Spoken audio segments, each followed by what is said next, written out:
안녕하세요. 김어준입니다. 김정은 답방 구걸하는 문 대통령. 어제쯤 한국경제신문에 사설을 소개하는 한국경제 트위터의 소개 말입니다. 독자의 관심을 끌기 위해 사설 내용을 한두 줄로 축약하고 핵심 메시지를 강조하다 보면 본 내용과는 뉘앙스가 다른 자극적인 문구가 나올 때가 있죠. 해서 실제 본 사설 내용을 읽어봤습니다. 답방에 매달리면 안 된다. 답방은 남북관계 개선이 아니라 북핵 제거에 초점이 맞춰져야 한다. 실제 내용도 축약 문구와 별반 다를 게 없습니다. 구걸이라는 게 없는 쪽이 있는 쪽에 비굴하게 얻어먹겠다고 매달리는 건데 70년간 이어진 냉전 체제를 해체하고 한반도 평화 체제를 만들어 보겠다는 그런 노력들이 한국 경제는 그렇게 보이는 건가요? 답방을 구걸한다는 관점이 교착 상태인 북미 관계의 돌파구를 내보고자 하는 그런 정부의 노력을 바라보는 한국 경제 시각이 맞습니까? 그런 시각을 가지는 건 매체의 자유인데 한반도 평화 체제가 가져올 경제 효과가 본격화될 때 그 경제적 기회에 너도 나도 동참하겠다고 다들 나설 때 그때 한국 경제가 나도 그 기회에 끼워달라고 애걸하는지 아닌지 기억해두고 미리 물어두는 겁니다. 김어준 생각이었습니다.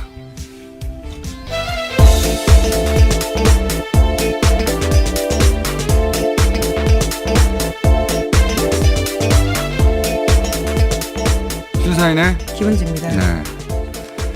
어제 기사 중에는 가장 인상적인 문구였습니다. 답방을. 네, 제가 미처 그 부분을 보지 못했었는데요. 지금 네. 트위터 보고 있는데 삭제를 했는지 잘 보이지가 않네요. 이게 나왔다가 어제 오후인가요? 그 문구만 삭제를 했어요. 네, 스스로도 문제가 된다는 것들을 인식했다라고 보면 되는 거죠. 저는 그거 보면서 이런 뭐 생각을 가지는 구구적 그 관점도 있을 수 있잖아요. 어떤 사회에서는. 구걸이란 단어는 참 무리하다고 느낄 수밖에 없어요. 굉장히 무리하기도 합니다. 무리하긴 한데 저는 이건 좀 구구 채널 인터넷상에 혹은 뭐 게시판에 지난 주말에 G20 가서 이제 문 대통령하고 트럼프 대통령 만나서 회담하는 거 보고 이런 프레임이 등장한 거거든요. 구걸한다고. 그런데 이제 저는 화가 나기보다는 정말로 이제 한반도 평화 체제가 어느 정도 갖춰져서 경제적 효과가 막 날 때 한국 경제 아닙니까? 예. 경제가 중요한 매체 아니에요? 다들 그 경제적 기회에 대해서 자기도 그 동참하고 싶어 하는 사람들 혹은 뭐 기업들 뭐 미디어들 다 생길 텐데 그때는 어떻게 할 건지. 예. 네, 이미 박근혜 정부 때 통일 대화가 어떤 식으로 보도했는지 보면요. 충분히 그 태도 알 수 있을 것 같습니다. 그때 그 줄에 쓸 건지 안 쓸 건지 제가 미리 물어두는 겁니다. 나중에 따지려고. 그렇게 얘기했으면서 이 줄에는 왜 썼냐고. 그 줄에 빠지면 되죠. 뭐 그쪽은. 어쨌든 그런 기사가 있었어요. 그리고 그 관점이 지금 인터넷에 가면 있는 유튜브에 이건 극우적인 성향이구나 하는 그런 채널들에 등장하는 프레임입니다. 예. 그렇게 팔짱 끼고 비아냥거릴 거면 한반도 평화체제가 가져올 경제적 기회가 있을 때 거기 낄 생각도 말아야 하는 거죠. 예. 계속 그렇게 비아냥거리면서 계시기 바랍니다. 자, 첫 번째 뉴스는 네, 청와대가 북측에서 오는 18일부터 20일 사이에 2박 3일 일정으로 김정은 국무위원장의 서울 답방을 제안했다고 오늘 아침 동아일보가 보도했습니다. 아직 북한의 답변은 오지 않았는데요. 청와대는 답방을 대위해서 사전 준비에 들어갔다라고 합니다. 복수의 청와대 및 여권 관계자들을 인용한 기사인데 청와대는 최근 물밑 채널을 통해서 북측에다가 김 위원장이 20일을 전후해서 서울을 찾는 것이 어떠냐라고 제안했다고 합니다. 이게 이제 G20 정상회담에 이제 트럼프 대통령하고 그 배석자 없이 만났다는 거 아닙니까? 네, 통역만 오직 있었다라고 하는데요. 약간 민감한 얘기를 하려고 했던 것 같고 그 와중에 이제 이 답방과 관련된 얘기가 있었겠죠. 그리고 단순히 뭐 괜찮다 수준이 아니라 역할을 해달라거나 혹은 뭐 꼭 있었으면 좋겠다거나 그런 메시지가 있었던 것 같아요. 그러니까 이렇게 굉장히 적극적으로 좀 나서는 것이고, 예. 북한이 여기 응할지는 모르겠습니다, 사실. 예. 북한은 어떤 결정을 내릴지 결정이 내려져야 알려지는 거니까. 근데 됐으면 좋겠네요. 사실 지금 교착 국면에서 이런 돌파가 마련 안 되면 또 이게 언제까지 갈지 모르니까. 자, 그리고 미국에서도 빨리 하고 싶어하는 네, 2차 정상회담. 기색이 역력합니다. 그런 인터뷰도 등장하고 있고. 예, 존 볼턴 미국 백악관 국가안보회의 보좌관이 오늘 이와 같은 이야기들을 했는데요. 오늘 새벽에 나온 뉴스입니다. CNN 방송에서. 예. 네, 월스트리트 저널 최고 경영자 카운슬이라는 곳에서 이런 이야기를 했다라고 하는데요. 2차 북미 정상회담 트럼프 대통령이 한다라고 하면서 정상회담이 생산적일 것으로 생각한다라는 겁니다. 네, 거기서 계속 기정사실화하고 있고 내년 초에 하고 싶다. 톱다운으로 빨리 풀고 싶다. 뭐 이런 취지의 얘기를 계속하면서 그러면서 제가 항상 해왔던 얘기인데 내년 초가 되면 트럼프는 내년 초에는 빨리 움직여야 된다. 왜냐하면 내년 2월에 노벨상 추천에 들어가거든요. 네, 뭐 그것도 그렇고 새롭게 바뀐 의회가 또 구성이 돼서 돌아가기도 합니다. 그런 것보다 저는 트럼프 대통령의 머릿속에는 이거 굉장히 어렵게 생각하지 말고 그냥 트럼프의 애고의 관점에서 보면 됩니다. 예. 내년 1, 2월에는 뭐가 있어야 노벨상 추천에 그때 들어가고 그래야 연말에 노벨상 받고 그다음 연초부터 내후년이죠. 연초부터 있는 대선 계획을 대선 내후년에 미국은 정가는 그냥 대선이거든요. 처음부터 끝까지. 그때 노벨상 받고 시작하려고 하는 거다. 그리고 이게 좀 늦어지면 교황이 방문할 수 있습니다. 네, 그렇죠. 교황의 방북이 예정되어 있는 상황인데요.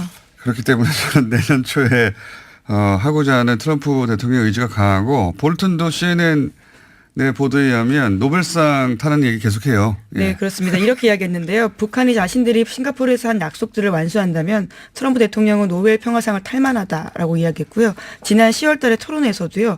또 다시 노벨 평화상 이야기를 했었다라고 합니다. 그 얘기를 트럼프 대통령이 자주 한다는 얘기죠. 네, 트럼프 대통령은 노벨 평화상을 받을 만한 것이다라는 이야기를 참모들이 계속하고 있습니다. 받아야겠다는 겁니다. 예, 받아야겠다는 것이고 그러자면 내년 초에 뭔가 큰 북미 관계 해결 하나가 나와야 그거 올라가죠. 1, 2월에 있다니까요. 노벨상 추천이. 그리고 그때 올라가야 연말에 받는다니까요. 네, 그 맞춰서 남북 관계도 움직이고 북미 관계도 움직였으면 좋겠는데요. 그래서 지난 3일에 판문점에서는 극비리에 북미가 접촉했다라고 합니다. 앤드류 킴 미국 CIA 코리아 미션 센터 센터장이 북쪽 인사들과 만났다라고 하는 건데요. 오늘 아침 조선일보를 보면 북쪽 카운터펀트로는 김성애 통일 전선 책략 실장이 나왔다라고 합니다. 자, 그래서 이제 속도를 좀 내고 있습니다. 근데 관건은 북한이 원하는 건 한 가지입니다. 북한이 내놓을 건 여러 차례 암시하고 이야기도 하고 영변 사찰 얘기도 하고 했는데 그런데 대북 제재 완화를 원하는 거거든요. 맨날 북한이 내기만 하면 뭐하냐, 뭘 주기만 하면 영변 사찰 다 원하면 그다음 뭘 내놓을 거냐. 북한의 입장은 당연히 이해갑니다. 그런데 이제 미국이 그동안은 대북 제재를 절대 완화하지 않는다라고 하다가 최근에는 그 뉘앙스가 좀 바뀌었습니다. 예. 네, 중앙일보가 그와 같은 소식을 전하고 있는데요. 미 워싱턴의 현지 소식통을 인용해서 이렇게 보도하고 있습니다.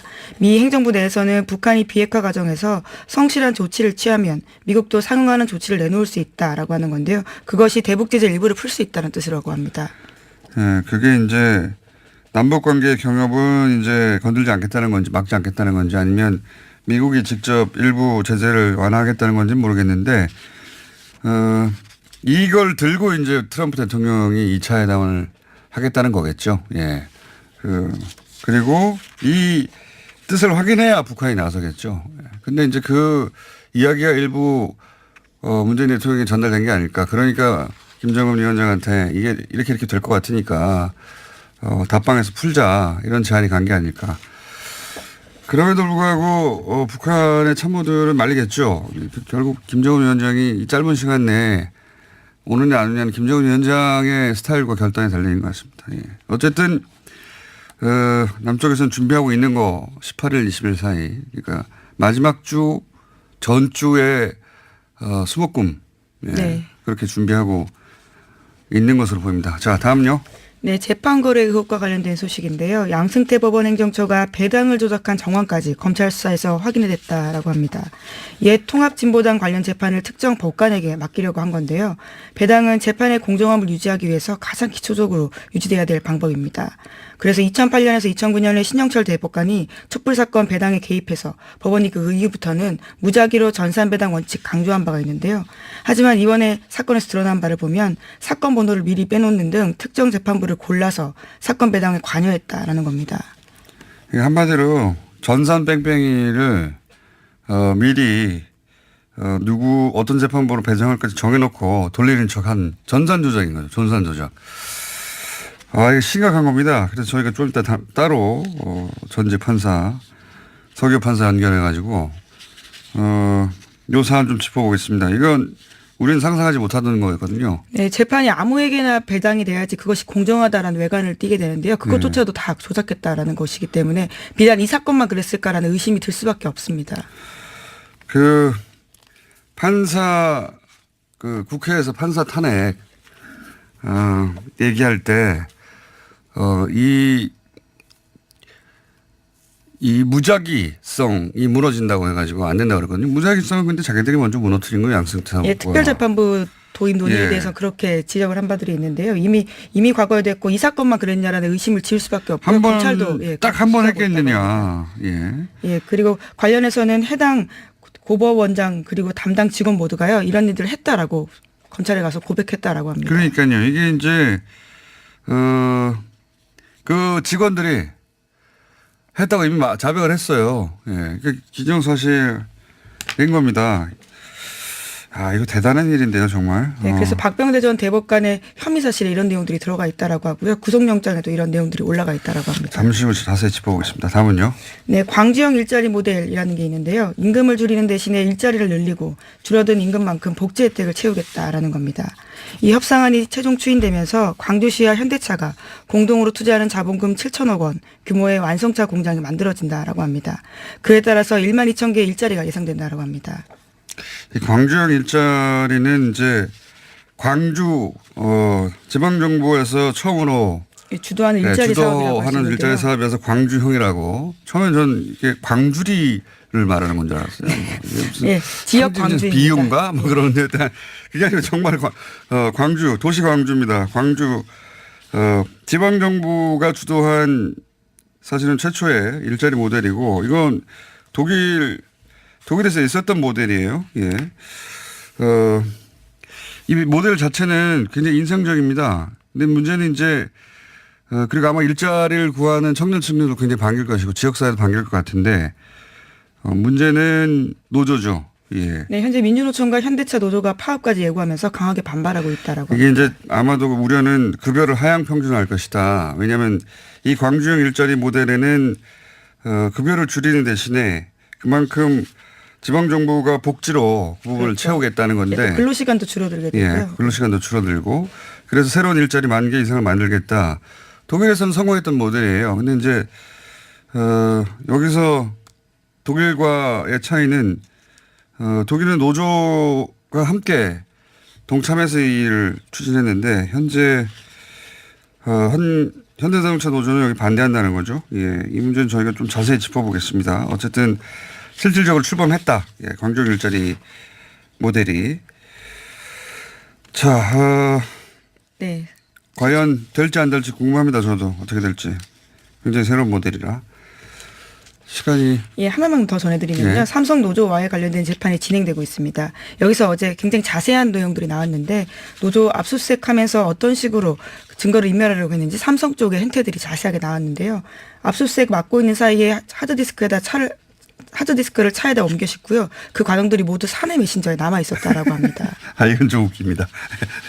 예, 압수수색 할 때 하드를 떼서 어디다 갖다 놔라. 예, 숨기려고 했던 건데요. 뭐 책상이나 서류 어떻게 해라. 이런 내용들이 자기들끼리 메신저를 통해서 얘기를 했는데 그게 모니터를 꺼놓지 않아서요. 네, 모니터를 안 꺼가지고 검찰 수사관한테 들켰다라고 합니다. 그게 들켜서 전부 다 발각이 된 것이다. 그런 내용 자체가 재밌습니다. 네, 근데 삼성에서는 계속해서 위법 수집 증거라고 주장하고 있는데요. 뭘 위법입니까? 자기들이 예. 안 껐는데. 예, 이래서 검찰이 반박하면서 이 경위를 공개하게 됐다. 눈을 감으라는 거예요, 그러면?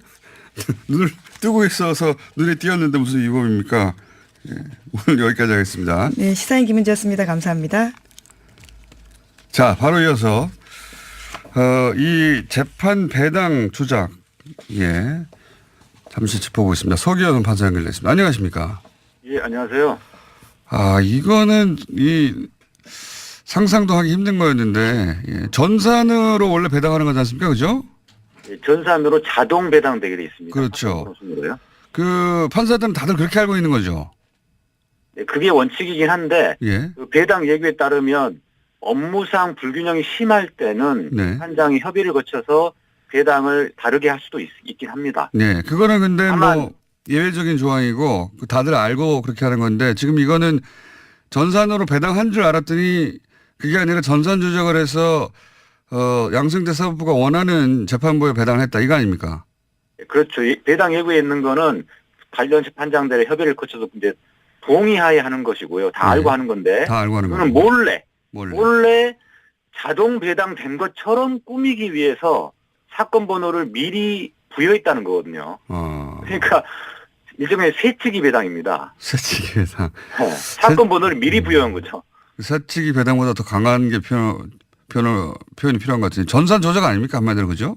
예, 전산을 조작한 거죠. 조작이란 표현 자체가 예. 몰래 했다라는 거죠. 그렇죠. 다들 이거는 무작위로 배당된 줄 알았더니 그게 아니라 양승태 당시 사법부가 요 재판부에 배당해 라고 미리 사건 번호를 부호해 놓고 그렇게 미리 배당했으면서 몰래 무작위로 된 것처럼 꾸몄다는 건데 이런 이야기가 사법부 내에서 돈 적이 있습니까? 그 몰래 전산 조작하는 거 아니야? 이런 힌트라도 있었던 적이 있습니까?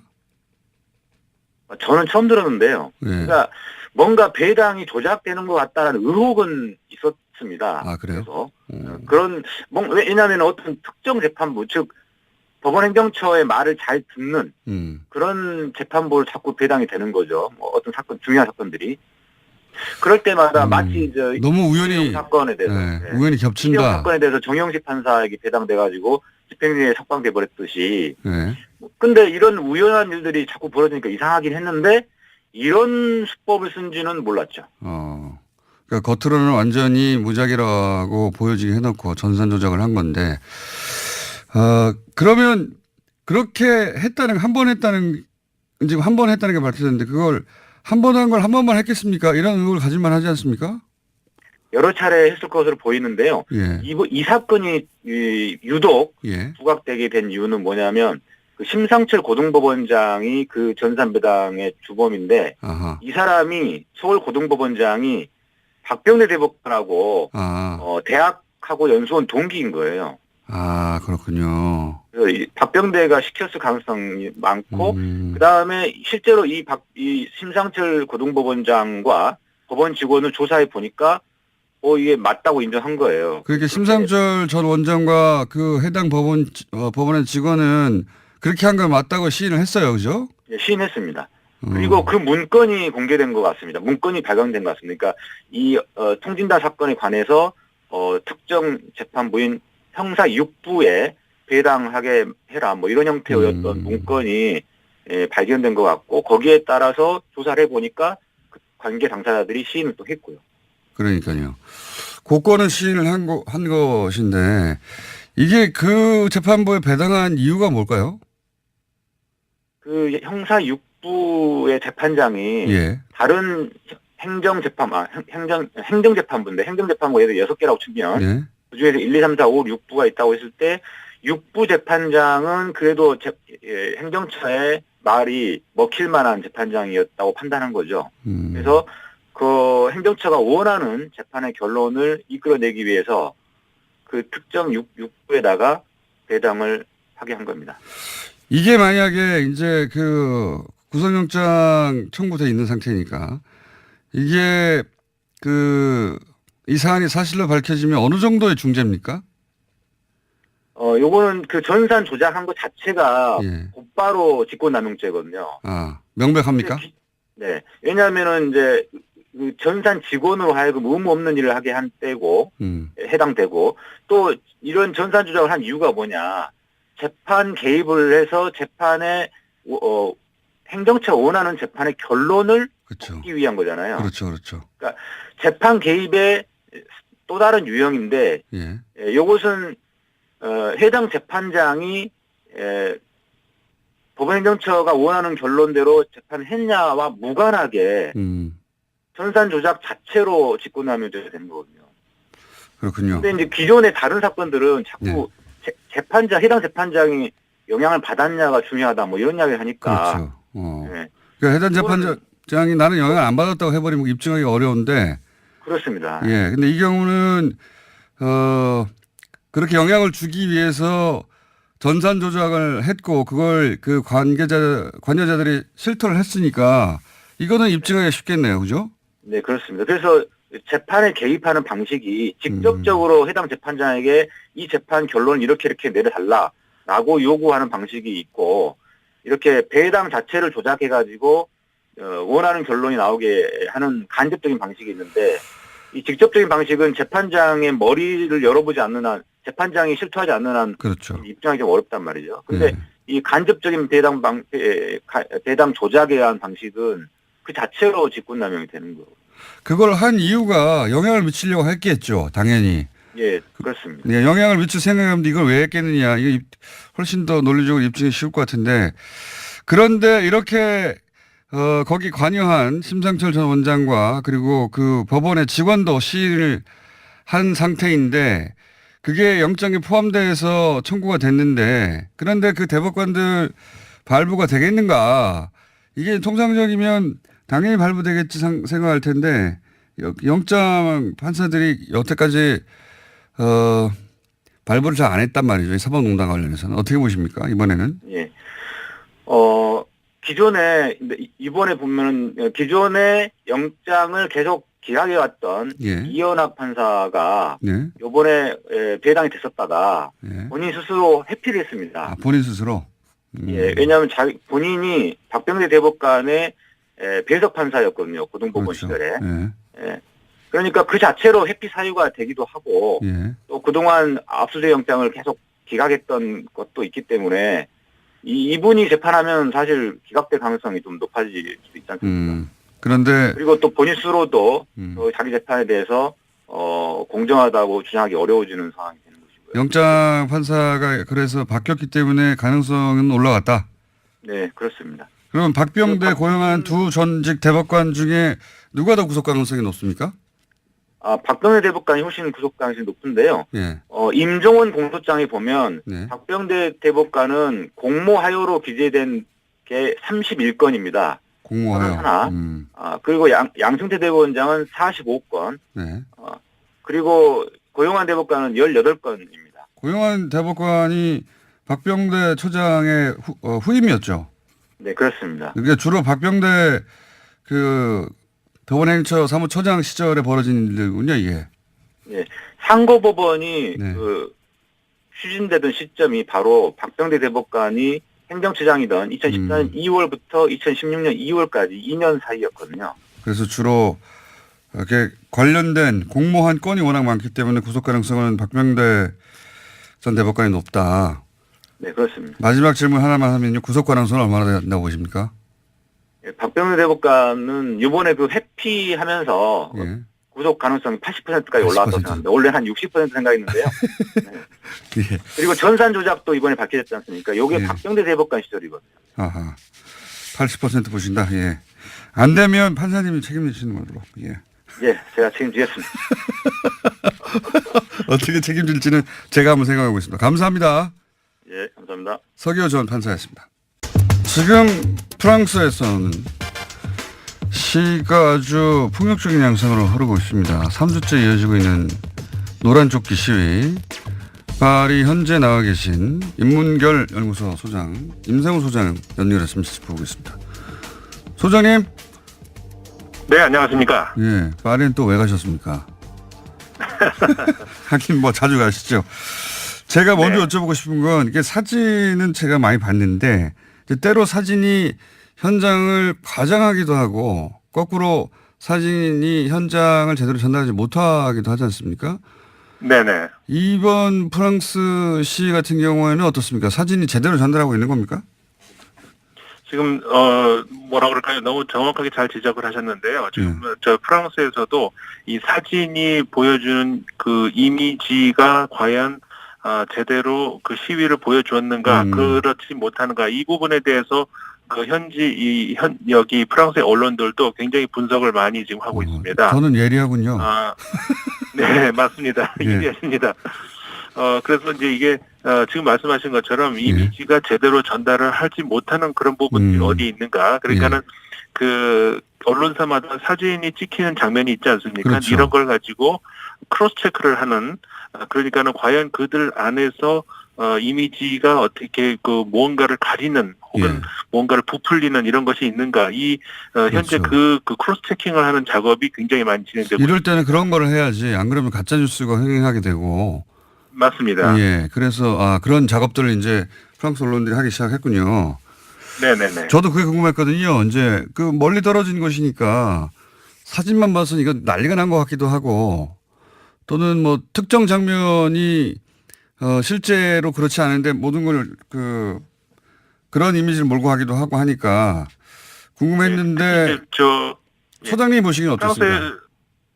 그러니까 그 실제로 그런 장면들이 많이 있을 수도 있을 것 같고요. 예를 들어서 물론 이 극우파 세력이 이번 시위대 안에 많이 들어왔다, 이런 이제 그 이야기들이 많이 나옵니다. 르펜이 극우 정치 지도자 르펜이 지금 시위하라고 계속 독려했으니까요. 예.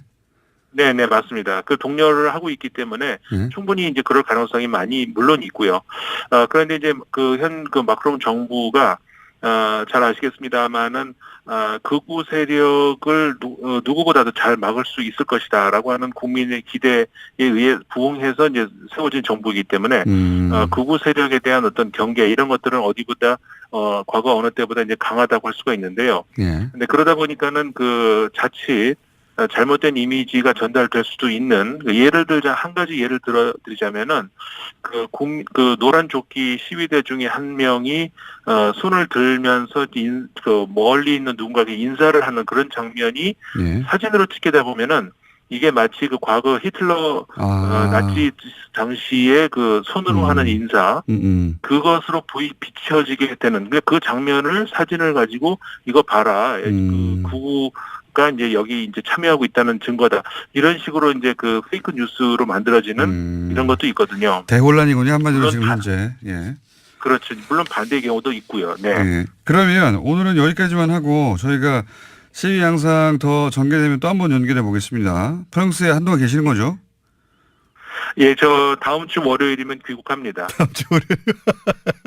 그러면 귀국해서 자세한 이야기 들어보겠는데 궁금한 게 이겁니다. 이제 유류세 갑자기 올라가서 이렇게 촉발된 걸로 나오긴 하는데, 근데 이제 시위에 참여하는 숫자는 조금씩 줄어드는데 양상은 더 폭력적이 되어 간다, 이렇게 시위 양상은 보도되고 있는데, 이 유류세 때문에 10개까지 온 건 아닌가? 이건 촉발제인 것 같고, 그 근본적인 배경에 대해서 잠깐 설명해 주십시오.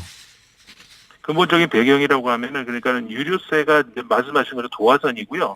그 이전부터 뭐라고 할까, 이번 정부가 세금 만능주의다 이런 소리를 들을 정도로 국민들 입장에서는 모든 문제 해결을 세금 인상에서 찾는 듯 이렇게 보여졌던 겁니다. 세금을 계속 올려가군요. 에너지 전환이라든가 이런 건 다 좋은데 왜 그런 그 피해를 일반 서민들이 모두 그 뒤집어 써야 되느냐, 이 불만들이 쌓여 있다가 사실 지난해에도 유류가 많이 올랐거든요. 휘발유가 12%, 경유가 24% 올랐는데 이번에 내년 1월 1일부터 다시 또 그러니까 리터당 2,020원이 됩니다. 그러니까 13% 오르고 또 경유는 45%까지 오른다는 이거거든요. 45%. 이게 이제 국민들의 분노를 완전히 폭발시킨 그러니까 거죠. 법인세, 예를 들어 기업이 내는 법인세는 줄여주면서 일반 서민들이 부담해야 되는 세금 왜 이렇게 계속 올리느냐?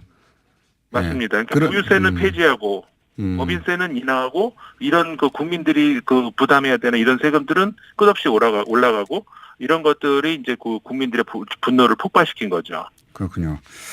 자, 오늘 여기까지 하고요. 월요일날 귀국하신다니까 스튜디오에서 모시고 좀 자세히 나눠보겠습니다. 근데 현재 멀리 떨어진 나라들이 이런 사건을 보도할 때 항상 그렇습니다. 이게 사진이나 영상이 지나치게 현장을 과장하는 경우도 있고 혹은 제대로 전달 못해 축소하는 경우도 있는데 이번에는 과장의 경우에 대해서 이제 프랑스 언론들이 얘기 나누고 있다.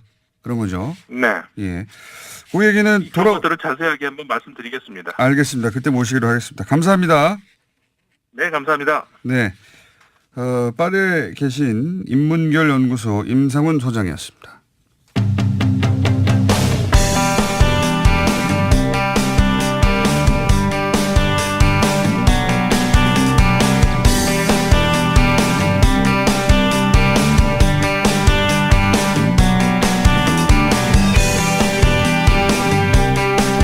자, 유치원 3법. 예, 이거 큰 문제죠. 금방 통과될 것 같았는데, 이번에 통과가 안 됐습니다. 연내 과연 통과가 될까? 대표 발의자 박용진 의원 스튜디오에 나오셨습니다. 안녕하십니까? 예, 안녕하세요. 박용진입니다. 예. 이거 가지고 처음 나오셨을 때도, 야, 이거 되겠다, 이번에는. 금방 될 줄 알았어요. 예, 금방 될 줄 알았는데. 예. 야, 일단 이 얘기부터 하고 싶어 하시는군요. 박용진 TV. 요즘 다 국회의원들 다 유튜브에서 자기 TV 만드는 게 유행입니까? 예. 저도 방송사 사장이 됐는데 이름은 용진 TV예요. 용진 TV. 박용진 TV가 아니라. 박은 빼고 용진 TV. 차라리 박용진 TV를 했으면 검색이 쉽죠. 아, 그런가요? 예. 왜냐하면 박용진 TV가 용진 TV일 거라고 예상하기보다는 박용진 TV라고 예상하죠. 아, 그게 그런 실패가 있었구나. 저는 그렇게 생각 안 하고 뭔가 좀 귀엽기도 하고 간단하게 하자고. 그러니까 두 번을 기억해야 됩니다. 박용진 의원이 유튜브에 개설했어. 예. 그런데 그 이름은 박용진 TV가 아니야. 두 가지를 기억해야 되잖아요. 아, 그렇구나. 사람들 바빠요. 그래서 그러지 마세요. 용진 TV 구독자가 한 3,600 정도밖에 언제 안 되니까. 개설하셨습니까? 한 달은 훨씬 넘은 것 같은데. 한 달인데 이렇게 됐다는 것은 이름을 잘못 정했다는 거고요. 그건 제가 정했는데. 저는 그래서 우리 제작 하태경 TV, 하태경 TV가 왜 그 남의 거 광고해주고 그러세요? 며칠 만에 3천, 저희 방송에서 나오고 난 다음에 며칠 만에 3천 됐는데 그때도 검색이 안 돼가지고 고생했거든요. 용진 TV, 박용진 TV로 바꾸세요, 이름. 아니, 근데 예. 사실은 어제 제가 한 장문의 문자를 받았어요. 어떤? 네, 공장장 아주 좋아하는 분이더라고요. 근데 이분이 하태경 의원이 뉴스 공장에 나와서 그 하태경 TV 선전하고 나서 금방 3천, 4천 됐다. 맞아요. 근데 왜 박용진은 광고 안 하냐. 네. 근데 막 구구절절히 맞는 말씀을 하시길래 오늘 제가 요거는 좀 적극적으로 광고해야 되겠다. 때문에 나온 게 아니구나. 아니, 박용진 3법에 이제 오라고 그러니까 여기 이제 한 숟가락 얹는 건데요. 어쨌든 박용진 TV는 그냥 박용진 TV라고 하세요. 일단 용진 TV 자꾸 그러지 마시고 일단 용진 TV. 글쎄. TV는 영어입니다. 예, 알파벳으로. 어쨌든 제가 보기에는 이름을 바꾸시는 게 좋습니다. 이름 바꾸면은 지금까지 구독자가 다 줄어들거나 할지는 모르겠으나 네. 그 과정은 모르겠습니다. 근데 장기적으로 박용진 이름 하나 기억시키기도 힘든데 거기다 또 용진 TV가 따로 있다는 거를 왜 기억시키려고 하세요? 무리한 요구입니다. 좋은 컨설팅 잘 참고하겠습니다. 네. 네. 그냥 심플하게 가시는 게 좋고요. 예. 자, 3법. 이게 왜 안 되고 있는 거예요? 핵심을 짚어주세요. 왜 안 되는 거예요? 도대체 금방 될 것 같아요. 답답해 죽겠어요, 저희도. 일단 자유한국당 쪽에서 이 박용진 3법에 대한 이야기는 전혀 없이 일단 묵묵부답으로 일관하다가 뒤늦게 그 법안을 제출을 했고요. 예. 네. 그 자유한국당 법안의 핵심은 뭔가요? 방금 4,000명 돌파했답니다. 아, 그래요? 예. 갑자기 좋아서. 잊어버리셨어요. 예. 자유한국당은 첫 번째로 예. 저희 이제 박용진이 내놓은 법안들에 대해서 하나하나 이제 반대 의견 이런 걸 내놨습니다. 그래서 가장 크게는 누리과정 지원금을 보조금으로 전환하겠다는 그렇죠. 게 핵심입니다. 예. 왜냐하면 거기에 보조금은 그러니까 잘못 쓰게 되면 용도 외 목적 외에 쓰게 되면 이거는 횡령죄 처벌이 가능합니다. 네. 지금까지 처벌이 지금까지는 불가능했는데 처벌 조항이 없었고 처벌이 안 불가능했고요. 되니까 사실상 막을 방법이 없어서 그렇습니다. 그래서 일단 보증으로 바꿔서 처벌 가능하도록 만들었고 일단 용도외로 쓰고 나서 걸리면 그냥 네. 환수만 해놓으면 되는 그렇죠. 거였죠. 그래서 안 걸리면 그냥 넘어가. 근데 이거를 안 된다. 그냥 그 지원금으로 그냥 돌아 성격을. 예. 두 번째는 자유한국당의 법안의 핵심은 요 법적 처벌 근거가 되는 보조금으로 전환을 없애고 네. 예, 그걸 빼버리고 예. 그다음에 두 번째 그 에듀파인이라고 써놓지는 않았습니다만 박용진 법원은 어떤 회계 투명 시스템을 네. 쓰도록 의무화하는 게 있습니다. 그렇죠. 예. 이에 대해서 자유한국당 법안은 그래 저 회계 시스템 투명성을 위해서 회계 시스템에 대한 도입 의무와 동의. 그런데 둘로 가르자. 어떻게 해요? 정부와 지방자치단체로부터 그러니까 국가와 지방자치단체로부터 받는 보조금 지원금의 형식의 나라 또는 국고지원금 회계로 따로 하고 학부모들로부터 받는 학부모 분담금 네. 이거는 일반 회계라는 이름으로 따로 관리하자. 그래서 앞에 거 국고로부터 받는 거는 잘못 쓰면 처벌하고 네. 뒤에 거는 잘못 쓰면 처벌하는 조항이 없어요. 그 회계를 이중으로 해서 네네. 그러면 그 학부모로부터 받는 쪽은 자기들 마음대로 쓰겠다는 거네요? 저희가 그렇게 비판을 하고 그분들은 그건 자율성이다라고 말씀을 표현을 하시는데 네. 제가 볼 때 그래서 물어봤죠. 그게 왜 자율의 영역이냐. 그것도 교비다. 네. 부모들이 원장 선생님 명품백 사세요라고 드리는 돈이 아니고 네. 아이들 잘 키워주세요. 왜? 유치원은 학교고 아이들에 대한 교육과 아이들에 대한 제대로 된 그 어떤 서비스를 해주는 대로 알고 그 학부모 부담금을 내기 때문에 원비를 내기 때문에 그거 가지고 마음대로 쓰면 안 되는 자율성의 영역이 아니라 교육의 영역이다. 그러니까 교비다. 유치원 원장님도 이렇게 생각하시는 것 같아요. 수중이 들어오는 이상 내 돈인데 그 얘기입니다. 니들이 왜 간섭해? 맞습니다. 보통 학교들은 그렇죠? 학교들은 이건 학교와 그러니까 교육과 관련된 일에 써야 되는구나. 그렇습니다. 예. 이렇게 생각하고 회계가 투명하게 공개되고 그 덕분에 지원도 받죠. 그렇죠. 예. 세금도 면제받고. 유치원도 지원 받아요. 세제 혜택 받고 그렇습니다. 다 예. 받는데 그거는 당연한 것이고 일단 내 수중에 들어온 거는 이건 내 마음대로 하는 건데 심지어 왜 그래서 이때까지 그랬으니까 자유한국당의 홍문정 의원이 개최하고 여러 의원들이 가서 응원하고 박수치고 지지하겠다고 얘기한 한유총의 국회 토론회에서 네. 그 주재 발제를 하신 분 중에 한 분이 그런 얘기를 하시잖아요. 학부모들이 낸 돈으로 명품백 좀 샀다. 그게 무슨 문제냐? 그때 박수가 와 쏟아지잖아요. 그러니까 그분들 인식은 지금 그런 거예요. 근데 그거를 자유한국당이 내놓은 그 법안에서는 그걸 보장해 주는 그걸 법제화해 주는 아예 법으로. 네. 그래서 저 그게 되게 위험하다 그랬더니 자유한국당 그것도 에듀파인으로 다 들여다 볼 수 있는데 뭐가 문제냐.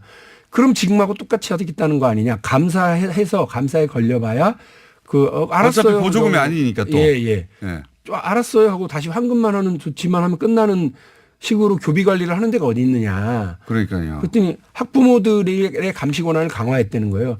아니 그 바쁜 엄마 아빠들한테 어떻게 그걸 감시하라고 학부모 그러느냐. 또 그 감시는 학부모가 해라. 그래서 학부모들에게 이건 떠넘기지 말이 마라 안 그랬지. 되죠. 그러니까 제가 학부모에게 떠넘기지 마세요. 그랬더니 떠넘기다뇨 하고 이제 화를 버럭 내시는 분이 이거 계시죠. 말이 안 되죠. 학부모는 여기 그 교육 문제에 있어서는 의리예요. 특히 어리면 어릴수록 더. 맞죠. 예. 아이를 제가 뭐 유치원 보내봐서 알지만 예. 그저 그냥 그 유치원 한 선생님한테. 10m 밖에서부터 큰절하면서 그러니까요. 내가 안 보는 사이에 이 아무것도 모르는 어린아이 좀 잘 살펴달라고 의리되는데 어떻게 감사를 합니까? 그래서 답답한 거예요. 어차피 국가가 하기로 했고 정부가 책임져야 될 부분을 왜 자꾸 학부모에게 떠넘기면서 나갈 문을 열어두냐. 학부모는 원장 선생님 보기에 만만하거든요. 이게 원장 선생님들의 눈높이에서 만들어진 법안이에요. 근데 제가 이런 부분에 대해서 비판을 하고 왜 자꾸 다른 그 옆문을 자꾸 열어주고 뒷문을 열어주려고 그러느냐. 적절치 않은 것 같다. 방금 박용진 TV, 용진 TV 네. 5,000명 돌파했습니다. 금방이에요. 5분 만에. 이게 공장장님이 대단해 보이네 정말. 네, 모르셨군요. 네. 만만하게 보지 마세요. 훌륭한 분인 줄 알았지만 이렇게 네, 한 달 동안 3,000한 거 저희가 10분 동안 2배로 만들어줄 우리 수 지금 있어요. 저 제작자 강기철 비서 눈물을 흘리고 있을 것 같은데요.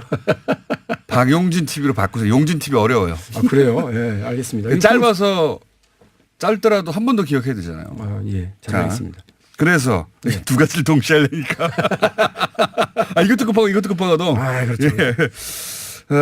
왜냐하면 이런 주장을 방송에 꼭 나와서 밖에 할 수 없는데 이런 그 박용진 TV가 많은 구독자를 가지고 있습니다. 거기서도 계속 주장하고 많은 사람들이 알게 할 수 있잖아요. 저도 그런 것 때문에 사실 이제 시작을 했는데 잘 안 늘어서 걱정이었다가 오늘 뉴스공장 나와서 고민과 걱정을 하나 딱 털게 됐네요. 오늘 중으로 만 돌파할 겁니다. 아이고 고맙습니다. 예. 자, 그럼 그렇고 그럼 이 법은 어떻게 합니까? 그래서 이제 내일 아침 10시에 다시 네. 만나기로 했어요. 그러니까 사실은 금쪽 같은 시간인 게 7일 날 본회의이기 때문에요. 네. 법안심사 소위를 통과하면 그다음에 교육위원회 전체 회의 상임위를 통과해야 되고 네. 그다음에 또 법사위로 또 가서 법사위를 통과해야 되는데. 첩첩산중인데. 예. 그런데 이제 7일 날 앞두고 내일 네. 6일 날 오전에 모이자 하니까 2시간만 보자고 자유한국당에서 이거 통보가 어려울 왔어요. 것 같은데요. 현실적으로. 아니 그러니까 만일에 아침에 뭐 통과가 된다 그러면 오후에 뭐 전체 회의 열고요. 또 그 법사위를 그 7일 날 직전에 열어서 교육위 소속 의원들한테 이거 꼭 통과돼야 된다고 생각하는 시민들이 전화 많이 해야 될 것 같은데.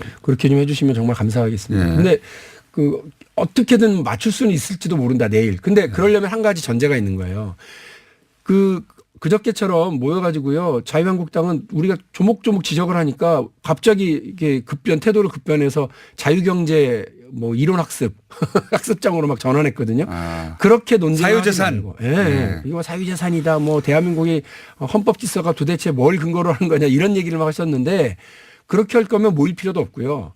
그래서 사전에 좀 협의를 해달라고 이제 부탁을 했어요.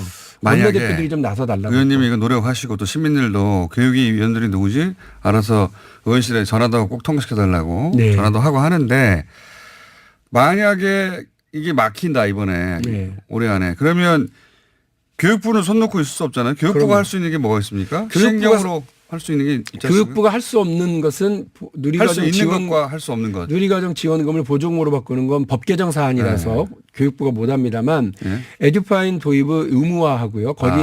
거기에 사립 유치원들이 들어갈 수 있도록 하는 것은 장관이 규칙을 바꾸면 됩니다. 시행 그래서 규칙을 예, 바꾸면 그래서 된다. 그 충분히 일단 그 회계 투명성이 아주 기본이 될 수 있는 회계 투명 시스템인 에듀파인을 도입하게 하는 거는 가능하고요. 그와 관련해서 감사 열심히 하는 것도 교육 당국의 영역이고 책임이죠. 그러니까 보조금 전환까지는 법 개정이어서 안 되지만 네. 지금보다 투명해진 그 회계 시스템 도입하고 예. 그리고 감사를 더 강화시키고 예. 그것도 이제 완전하지만 않지만 부분적인 압박이 되니까. 예. 그거는 됩니다만 또 그 지금처럼 이렇게 처벌은 못 합니다. 처벌을 못하고 그러니까 법을 개정해야 되니까. 예. 그런데 자유한국당이 어쨌든 부분적으로 국고보조와 관련해서 국고지원과 보조 부분에 대해서는 처벌에 동의를 한 거거든요. 이걸 쓰면 문제가 있다라고 거기까지는 인식을 끌어낸 거는 성과라고 저는 봐요. 그래서 자유한국당이 이 이중회계라고 하는 방식으로 뒷문을 열어주는 것에 대해서 어떤 입장의 태도 변화를 가져오느냐 이 부분을 좀 확인을 할 필요가 있는데 바른미래당의 중간 캐스팅 보트로서의 입장은 뭡니까? 바른미래당의 임재훈 의원이 제안한 법안은 누리과정 지원금을 보조금으로 전환하자는 박용진의 이 주장을 일단 민주당이 양보해라. 아, 보조금을 바꾸지 마라. 예. 그러면 자유한국당은 불필요하게 이중장부 만들어서 뒷문 열어주려고 하는 아, 그럼 그런 걸 처벌을 하지 철회해라. 않고 에듀파인까지는 도입하자 이거네요. 처벌 조항도 있습니다. 아, 처벌 조항도 있긴 예. 있고요. 그러니까 박용진 3법에서 보조금으로의 성격 전환만 일단 빼면 나머지는 훨씬 그 박용진 법안이 상식적이고 합리적이다. 그러니까 뒷문 7,000명 열어주지 말고 처벌도 돌파했습니다. 하자. 예? 방금 전에 7,000명 돌파했어요. 아, 이거 우리 방송 중에 만나는 거 아니에요? 이야, 이거 대단하네요. 저 지금 다시 보고 있어요. 10,000명 진짜. 돌파한다니까 오늘 중으로 걱정하지 마시고요. 그건 네. 한 달 내내 해봐야 안 돼. 여기 와서 해야지. 아, 어제 저한테 이거는 우리가 해드릴 테니까 이 법은 의원님이 어떻게 해주세요.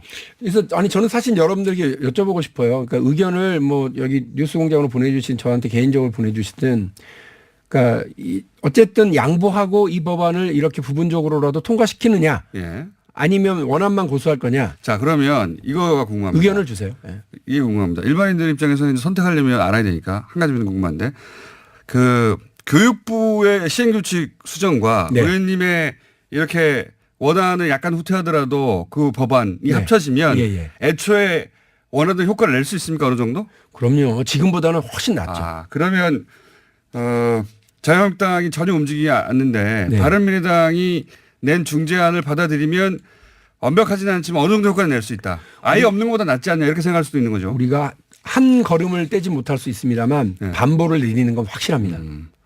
알겠습니다. 잘 고려해 봐 주시고 요 의견을 주십시오. 의원님한테. 예. 자, 혹은 박용진 TV에 가셔가지고 댓글 남겨주시고. 예, 부탁드리겠습니다. 박용진 TV로 하세요. 용진 TV라니까 자꾸 일단은 용진 TV. 박용진 의원이었습니다. 감사합니다. 고맙습니다. 탈곡사 정의당 이정미 대표 나오셨습니다. 안녕하십니까? 네, 안녕하세요. 탈곡사 정말 잘 정한 것 같아요. 정의사.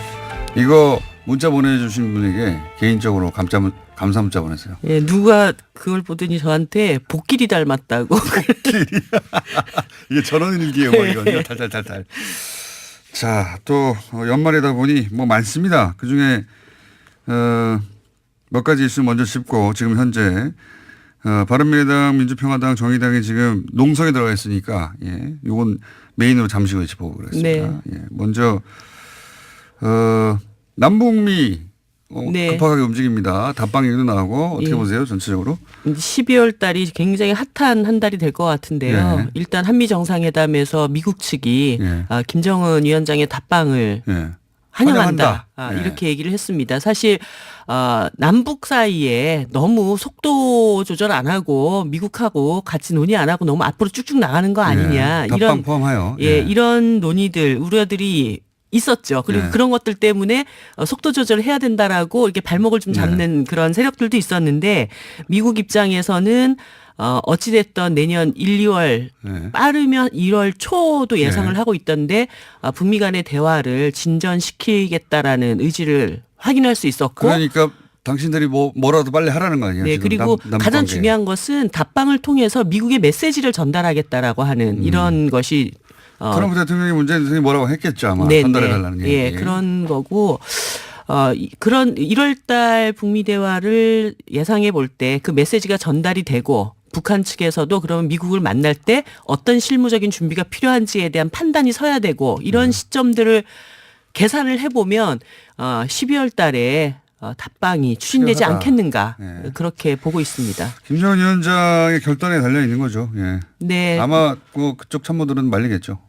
그런데 지금 김정은 위원장은 답방을 하는 것이 필수적인 선택이라고 저는 보고 저도 있습니다. 그렇게 생각은 들어요. 네. 저도. 근데 네. 우리 생각이고. 예. 그러니까 잘 되길 바라는 관점에서 이게 돌파구가 된다라고 저도 생각하는데 네. 세계에 대한 메시지도 분명히 네. 던질 수 있고. 우리끼리 얘기하면 뭐합니까?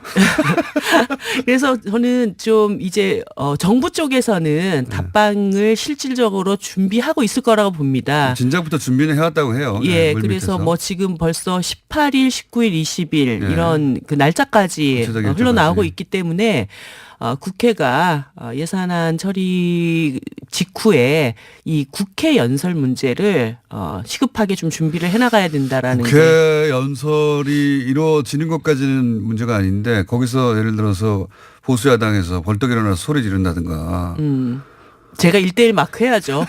자유한국당 의석 뒤에 가가지고 그러니까 이제 그러지 마옵소서. 이게 이제 전 세계가 보게 될 테니까 예. 그때가 찬스라고 생각하는 분들이 있을 수 있거든요. 네, 근데 국민들의 80%가 사실 이 김정은 위원장의 답방이나 남북 관계가 화해와 평화의 과정으로 가야 된다라고 전폭적인 지지를 보내고 있습니다. 네, 근데 그분들도 다 자기 지역구가 있고 지역구 주민들한테 손가락질 받을 일은 하지 않겠죠. 20%를 향해서 본인의 존재감을 드러내는 많은 분들이 생길 수 있는데 제가 보기엔 그럴 경우에 요주의 인물을 딱 제가 몇 명 정해가지고 이분들 요주의 인물들을 제가 딱 미리. 서울 답방을 나는 반대한다고 하신 현역 의원이 벌써 있어요. 네. 자유한국당에서는.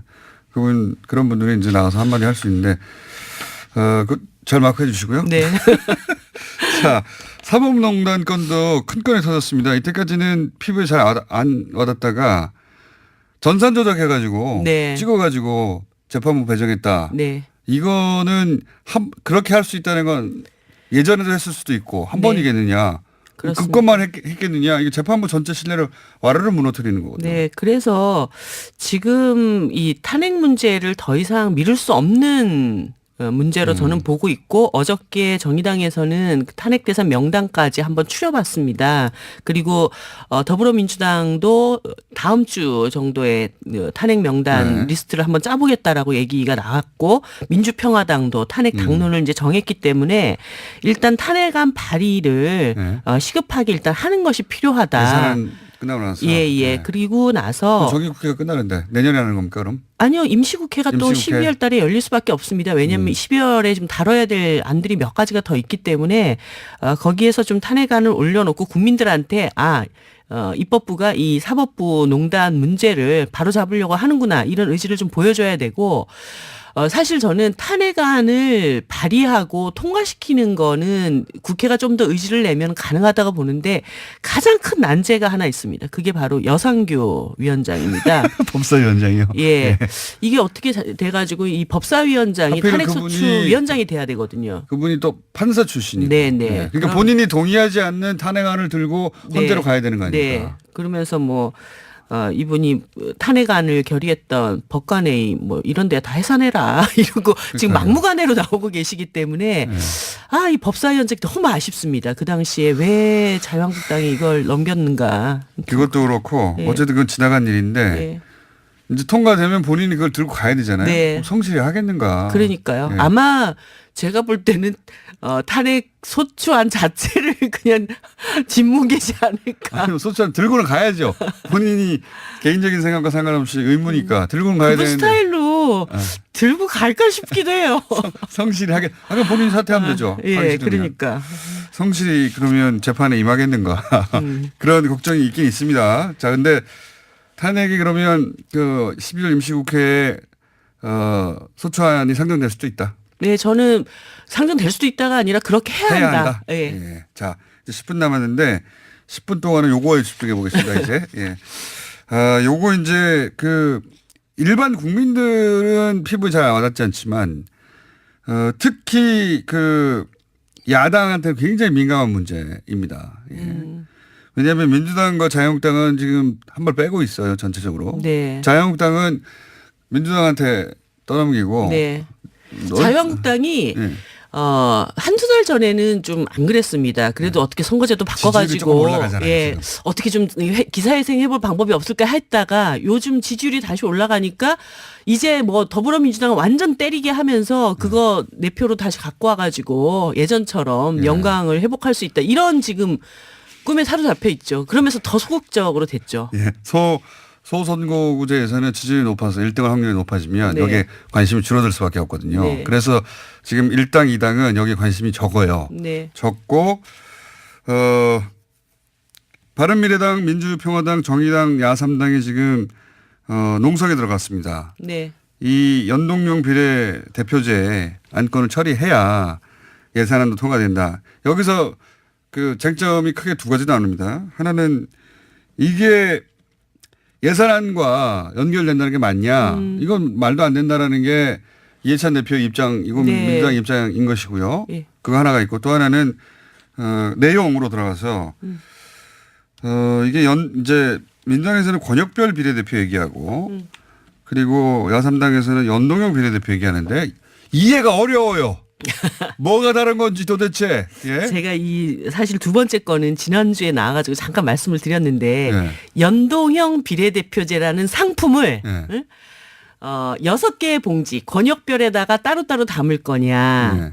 아니면 전국으로 전국구라고 할 하는 거냐. 하나의 봉지에 담을 거냐. 그게 무슨 그렇게 큰 차이가 있는 거냐. 예. 그래서 정의당의 입장에서는 연동형 비례대표제가 핵심이고 그걸 권역에 담든 전국에 담든 네. 그거는 같이 앉아가지고 더 좋은 거 하시겠다 그러면 권역별로 하셔도 된다. 이게 정의당의 입장입니다. 비례성을 강화하는 방향이라면 네. 그 방향으로 뭐든지 가도 좋다. 네, 네. 이게 기본 입장인 거죠. 네, 네. 예.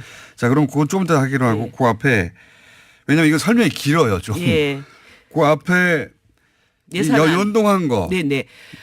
이게 왜 이렇게 할 수밖에 없는지 정의당 입장을 말씀해 주시고 좀 있으면 또 민주당에서 나와가지고 그러면 안 된다고 얘기할 거거든요. 요거를 정확하게 이해를 하셔야 됩니다. 정의당이 얘기를 한 것은 예산안을 법정 시한을 지켜서 통과시켜야 하는 것. 예. 이거는 법정 시한을 얘기를 하는데 네.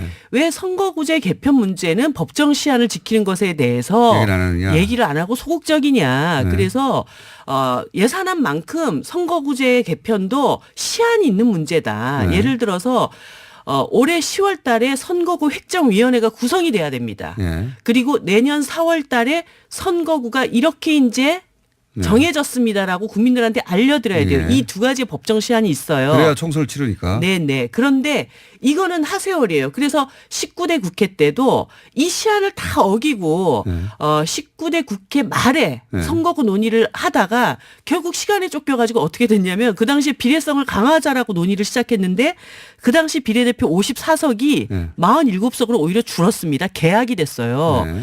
이것처럼 지금 20대 국회에서는 이제는 시간을 두고 기한을 지켜서 이 네. 논의를 해야 되는데 이거 기한 지키는 데는 아무도 관심이 없다. 안 지켜도 된다고 생각한다.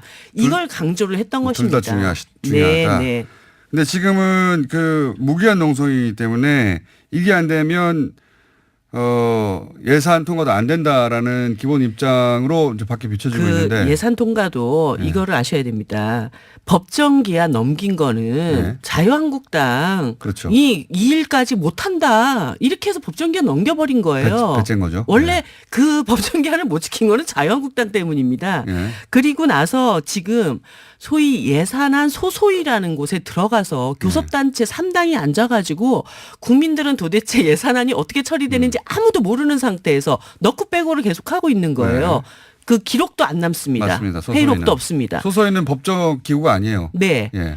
그렇게 예산안이 처리되고 있는 이 과정에서 뭐 정의당이 그 안에 들어가가지고 예산안에 대해서 어떻게 하라 말할 수 있는 공간 하나가 없어요. 이런 조건에서 예산안이 선거구제 때문에 뭐 연계되느니 안 되니 이런 얘기를 사실은 집권정당이 하면 안 이 된다. 비교섭 단체들한테 할 얘기는 아니라고 봅니다. 자, 그 사안은 또 민주당 입장도 들어보겠는데 왜냐하면 지금 민주당과 정의당이 눈에 도드러지게 네. 이 격돌하고 있는 걸로 보입니다. 그래서 제가 네. 계속 얘기하는 것은 예산안과 선거제도가 이번 정기국회 안에 같이 처리돼야 된다라는 절박성이 있어야 두 개도 예산안도 잘 처리될 수 있고 선거제도도 잘 처리될 수 있다라는 그 말씀을 드리는 겁니다. 그건 알겠고요. 예. 그 반론은 또 들어보겠으니까. 그러면 좀 설명을 왜 이게 중요한지 비례성을 강화하자. 네. 비례성을 강화하자는 거는 10% 받은 정당이 10%만큼의 의석수를 확보해야 되는데 지금은 그게 안 되니까 정의당이 10% 받아봐야 지금은 1등만 뽑히니까 그죠? 그 의석수가 너무 적지 않느냐. 그러면 그 10%의 국민들을 대변하지 못하게 되는데 그거 어떻게 할 거냐. 이게 10%의 국민의 문제가 아니고요. 네. 지금 큰 정당들이 이런 얘기를 합니다. 연동형 비례대표제를 하면은 그 취지는 좋지만 우리가 손해를 보지 않냐. 네. 작은 정당들이 이득을 보지 않냐. 네. 이 얘기를 하는데 이거는 완전히 틀린 얘기입니다. 뭐냐면 매번 총선 때마다 네. 국민들이 투표한 52%의 표가 네. 사표가 됩니다. 김어준 우리 공장장님 한 30% 받고 제3의 인물이 20%를 받아요. 근데 제가 35%만 받아도 100%를 다 가져가요. 50% 찍은 사람들 표가 없어집니다. 순자 독식이죠. 예, 네. 이런 52%에 버려지는 표를 이제 연동형 비례대표제로 다시 보정시켜 가지고 그 표의 민의를 의석수에다 다시 반영시켜 주자라고 하는 그러니까 이 불공정한 선거제도, 불공정한 경쟁 구조를 공정한 경쟁 구조로 그러니까요. 바꾸자라고 하는 그게 이제 것이죠. 비례성을 강화한다는 예, 건데. 예. 근데 거기서 방법론이 지금 엇갈려 있는 거 아닙니까? 연동형 비례대표제는 민주당에서 떨떠름하게 생각하고 민주당 입장에서는 권역별 비례대표제로 가야 된다. 이 차이가 잘 와닿지가 않아요. 예, 제가 아까 얘기한 것처럼 네. 민주당의 애초의 당론 그리고 대통령의 공약은 연동형 비례대표제라는 상품을 6개의 권역으로 나눠서 실시한다. 즉, 뭐 서울, 그다음에 경기, 인천, 수도권, 뭐 충청권 이런 식의 예를 들어서 서울에는 그러면 의석이 한 100석이 배정돼 있다. 300석 중에 여기 인구가 많으니까 100석이 배정됐다. 이러면 서울의 지역구가 한 40개가 됩니다. 39개죠. 여기에서 20%를 받은 정당이 있어요. 한 정당이 20%를 받았다. 그러면 100석 중에 20%면 20석을 주는데 지역구에서 이 정당이 한 10명이 당선이 됐어요. 그러면 지역구 10명에 비례대표 10명을 주는 거죠. 줘서 20석을 만들어주는 겁니다. 그렇죠. 이게 연동형 비례대표제예요. 예. 이거를 권역별로 서울, 경기 이렇게 나눠서 할 건지 아니면 아예 300명을 통으로 놓고 전국적으로 할 건지. 20% 받은 정당 그러면 전국에서 60명의 의석을 보장해 주는데 뭐 지역구에서 한 40명 당선됐다. 전체 지역 그 전국에서 그러면 비례대표 한 20명을 보정해 줘서 60명을 뭐 전국 의석으로 준다든가 이렇게 차이가 나는 겁니다. 칠판을 놓고 써가면서 얘기하고 이게 싶네요. 말로 하면 잘 이해가 안 갈 텐데 저도 한번 설명을 시도해 볼 텐데 들어보세요. 그러니까 이게 말씀하신 대로 100명이라고 치면 네. 100명인데 20% 받았으면 20석을 가져가야 돼요. 네. 그렇죠? 네. 그게 투표를 한 사람들의 민의를 이를- 제대로 반영하는 네. 거죠. 예. 그런데 20석이 당선돼야 되는데 네. 10석밖에 당선이 안 됐어요. 예. 예? 그러면 10명이 더 있어야 그 실제 민의를 반영한다 해서 10석 비례를 주는 거예요. 네. 그렇죠? 그렇게 해서 합쳐서 20석을 20석을 만드는 만들어주는 거예요. 물론 여기도 문제는 있습니다. 이론적으로 완벽한 것 같은데 거기에 20%인데 30석이 당선이 돼버렸어요. 지역구에서. 그러면 비례의석은 주지 않습니다. 않는데 예. 이제 초과 의석이 발생하죠. 예. 그러니까 의석수가 늘어나서 300명이라고 규정한 게 310석이 될 수도 있고 네. 총선마다 의석이 좀 달라질 수도 네. 있고 뭐 많은 나라들이 그렇습니다. 그렇죠. 독일이 예. 그렇죠. 예. 예. 그런 문제 그리고 이제 뭐 이거는 내각제에 맞는 게 아니냐 이런 얘기도 있습니다. 사실은.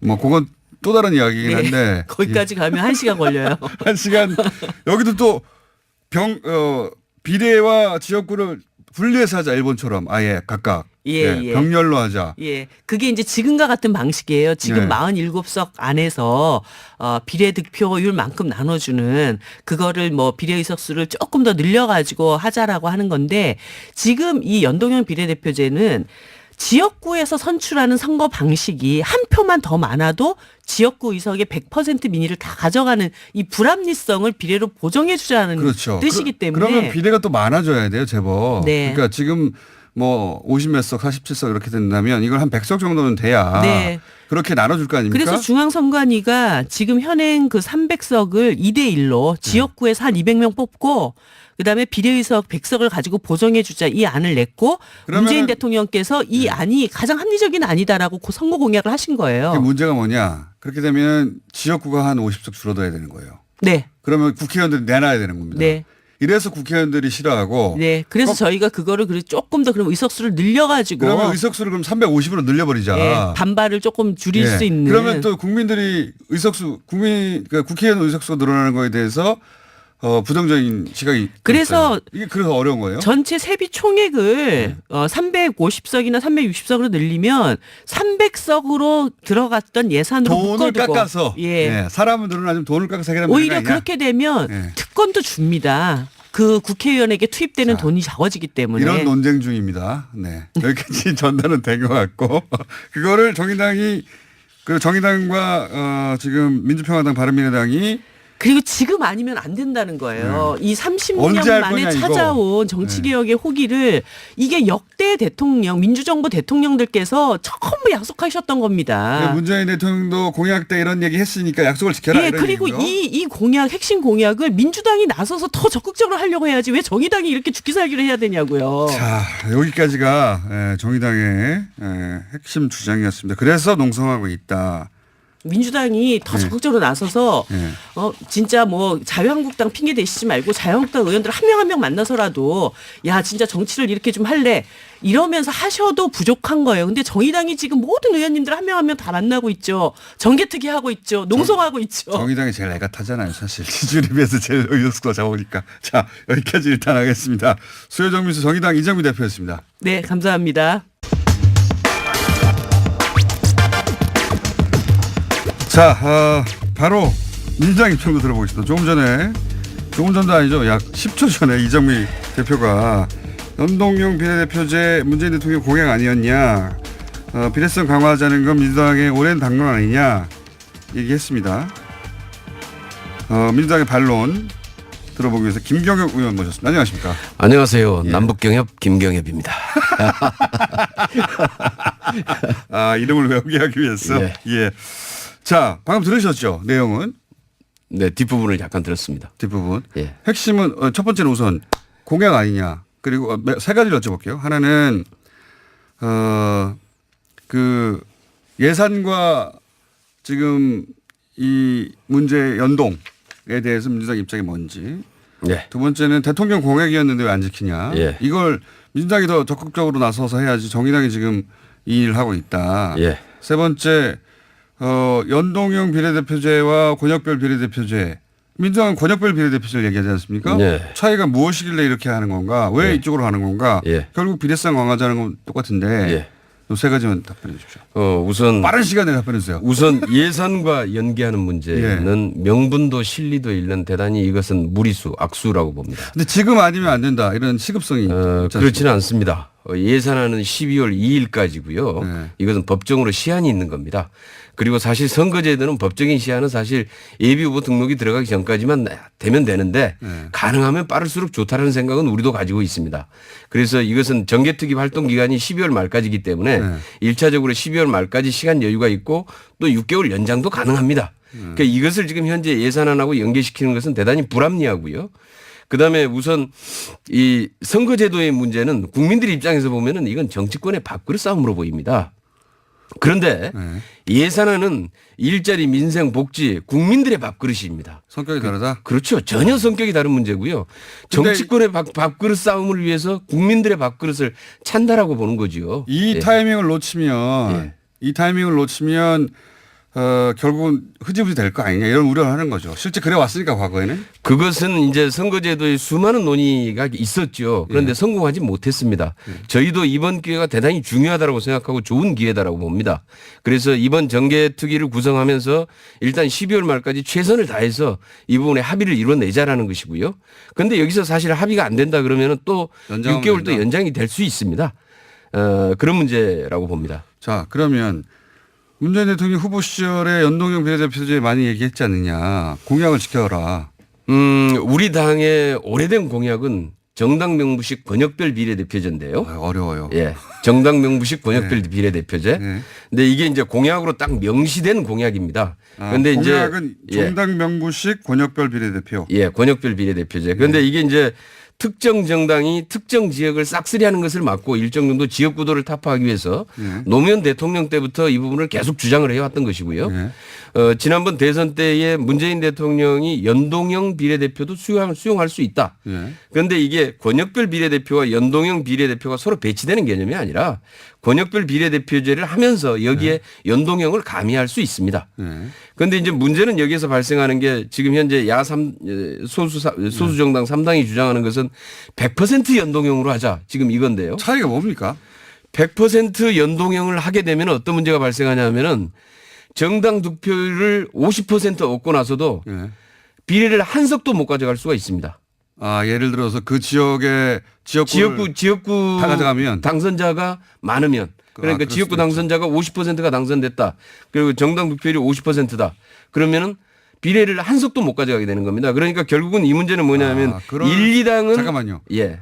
그 이해가 가야 되니까. 그러니까 예를 들어서 서울의 의석을 인구가 지금 300석이라는 기준하고 예. 인구가 대략 전국의 비례해서 20% 정도니까 그럼 60석 정도가 나오는데 예. 그렇죠? 근데 60석 정도에서 그럼 50% 득표한 정당은 30석을 가져가야 되는데 예. 비례와 지역을 합쳐서. 예. 근데 예를 들어서 민주당이 거기서 40석을 얻어버렸다. 그럼 비례는 없는 거죠. 비례는 하나도 없다. 예. 아, 그러니까 결국은 이건 1, 2당은 비례를 한 석도 못 가져가는 경우가 발생하는 게 그럴 수도 100% 연동형입니다. 그럴 수도 그러니까 있겠네요. 이것을 사실 1, 2당 입장에서는 받을 수 있는 게 아니죠. 결국 이 문제는 무슨 문제냐면은 지역구에서 패자 독식 구조가 만들어지는 겁니다. 쉽게 얘기하면은. 아, 승자 독식 구조의 문제를 해결하기 위해서 이제 패자 독식 구조를 만들어내는 겁니다. 그런데 이것은 불합리하다라는 거죠. 소선구제에서 당선될 수 있는 정당의 입장에서는 그러면 비례성을 강화한다고 했지만 우리 비례는 뭐 어떡하냐 이런 예, 말씀이시네요. 그렇죠. 그래서 이제 여기에서 그런 문제도 있긴 있네요. 예, 권역별 비례대표제에다가 연동형을 일정 부분 가미를 해서 우리 당의 입장에서는 그래도 소수 정당에 대한 배려를 좀 하자라는 얘기고요. 그러면 예. 권역별로 다르게 하자는 겁니까? 그것은 이제 그 기준은 똑같겠죠. 룰은 같은데 권역별로 인구수나 이런 거에 따라서 비례의 TO는 달라지겠죠. 아, 그런 식으로. 예. 그러니까 지금과 같은 상황이 발생할 수 있으니까 권역별로 TO를 좀 달리하자. 예. 그거 합의하기 힘들 것 같은데요. 그것은 권역별로는 이제 권역별 비례대표제는 권역별의 인구수를 감안해서 실질적으로 TO가 달라질 수밖에 없습니다. 그렇긴 한데 예. 서로 정당이 생각하는 TO가 다를 테니까 합의하기 굉장히 어려울 것 같은데 이거. 그런데 오히려 지금 권역별 비례대표제 안도 예. 아마 이쪽에 지금 야3당에서도 일정 정도 저는 수용을 할 의지가 있는 것으로 이렇게 알고 있습니다. 그런데 이제 문제는 아직 자유한국당이 이 부분에 대해서 입장을 정확히 밝히고 있지 않은 건데요. 자유한국당은 이제 민주당과 정의당이 싸우라는 거죠. 그런 것 같습니다. 그런 거죠. 예. 네. 본인 자유한국당 입장은 민주당과 그렇게 크게 차이가 나지 않을 것 같아요. 자유한국당은 우리 당보다 연동형에 대해서 더 굉장히 부정적이죠. 여기는 아예 거부한다. 예, 여기는 자유한국당은 아직까지 연동형 얘기를 거의 꺼내지 않았습니다. 엊그저께 이제 김성태 원내대표가 민주당이 연동형 수용할 수 있다 그러니까 뭐 자유한국당도 우리도 이러면서 얘기를 했는데 보니까 당 내부 사정이 전혀 아닙니다. 완강한 거기는 반대입니다. 아, 이게 복잡하군요. 이해는 했습니다. 입장 차이는 어느 정도는 이해했는데 그런데 이제 이런 논의는 사실 오랫동안 되어 왔잖아요. 김대중 대통령 시절부터 있었던 얘기고 노무현 대통령도 이런 얘기를 했고 문재인 대통령도 평상시에 비례성 문제 얘기했는데 근데 이제 이게 사안이 복잡하고 이해가 다 달라서 안 되다가 드디어 기회가 온 건 맞지 않습니까? 기회는 그동안에 수도 없이 왔었죠. 근데 예. 가능성 있는 기회가 어느 정도 온 게 맞지 않습니까? 그런데 이제 가능하면은 지난번에 이제 개헌특위 하면서 네. 개헌과 동시에 선거제도 개편이 계속 논의가 됐었어요.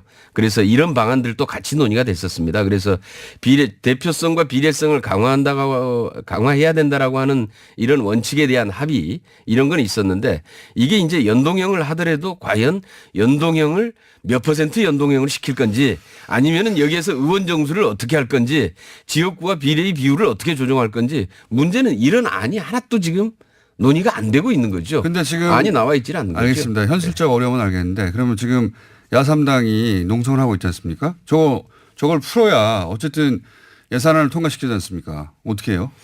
일단 저것은 정말로 악수고요. 예산안은 예산안대로 일단 통과를 시키고 그다음에 연말까지 아직 시간 여유가 좀 있기 때문에 이 선거제도 합의에 대해서는 최소한 선거제도라고 하는 것은 공정한 룰을 만들기 위한 합의의 결과물이지. 어떻게 통과시킵니까? 야3당이 저렇게 있는데. 합의의 결과물이지. 자유한국당과 민주당만 들어가서 통과시키나요? 그럴 수는 있죠. 숫자로는. 과반수가 일단 넘어야 되니까요. 예. 숫자는 그럴 수 있는데 예. 그럴 가능성도 있는 겁니까? 과반수만 넘으면 무조건 통과시켜야죠. 저거는.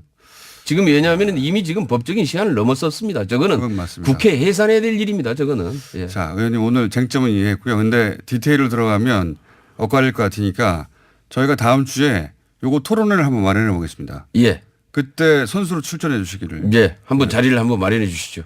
알겠습니다. 목소리가 좋으셔가지고. 고맙습니다.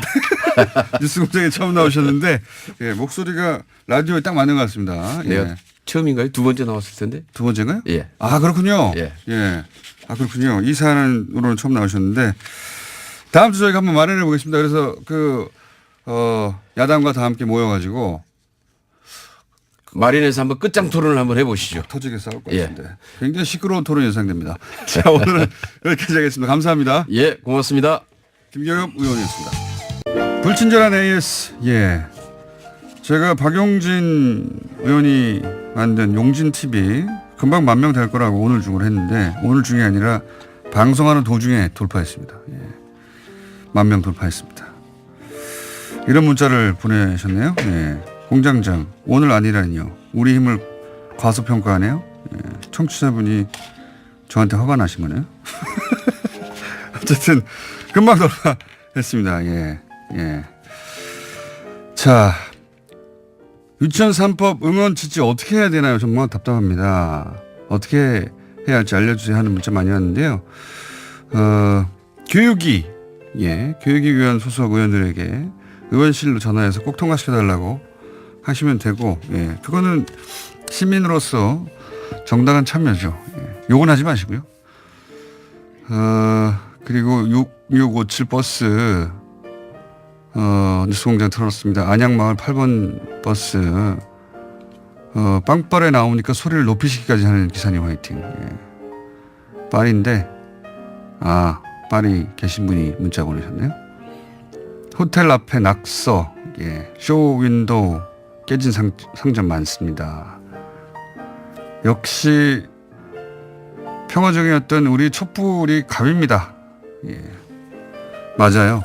예. 서구에서도 이렇게 시위 있으면 차량 방화나 굉장히 폭력적으로 변합니다. 우리 시위가 굉장히 평화적이에요. 예. 예전에는 보수정권 시절에 우리 시위가 폭력적이라고 맨날 했는데 정말 평화적입니다. 세계적인 기준에서 보자면.